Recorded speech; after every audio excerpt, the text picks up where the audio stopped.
Subscribe to Color Frames. Batting బలంగా ఉన్నప్పటికీ 193 పరుగుల లక్ష్యాన్ని టీమిండియా ఛేదించలేకపోవడం నిరాశ కలిగించిందని, టాప్ ఆర్డర్ కాస్త పోరాడి ఉంటే భారత్ గెలిచేదని మాజీ కెప్టెన్ సౌరవ్ గంగూలీ అన్నాడు.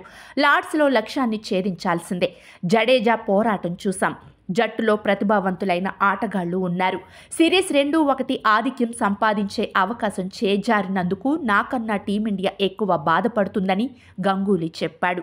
మరో మాజీ ఆటగాడు ప్రధాన కోచ్ రవి శాస్త్రి వ్యాఖ్యానిస్తూ, ఈ సిరీస్లో అదృష్టం కలిసి వచ్చి ఉంటే భారత్ ఇప్పటికే 3-0 ఆధిక్యంతో ఉండేదని అన్నారు. లార్డ్స్లో టర్నింగ్ పాయింట్ మాత్రం తొలి ఇన్నింగ్స్లో రిషబ్ పంత్ రన్అట్ కావటమేనని, అప్పటి వరకు టీమిండియా డ్రైవింగ్ సీట్లోనే ఉందని, పంత్ అవుట్ అవ్వటంతోనే వెనుకబడిందని, 4వ రోజు కీలకమైన 4 వికెట్లు కోల్పోకుండా ఉంటే విజయం భారతదేనని, ఈ విషయంలో ఇంగ్లాండ్ను అభినందించాలని, అంత ఒత్తిడిలోనూ ఆడి గేమ్ను లాగేసుకున్నారని, ఇదే పరిస్థితుల్లో 2021లో భారత్ గెలిస్తే ఇప్పుడు ఇంగ్లాండ్ గెలిచిందని శాస్త్రి అన్నారు. వీడియో మీకు నచ్చినట్లయితే ప్లీజ్ లైక్ చేయండి, షేర్ చేయండి, కామెంట్ చేయండి.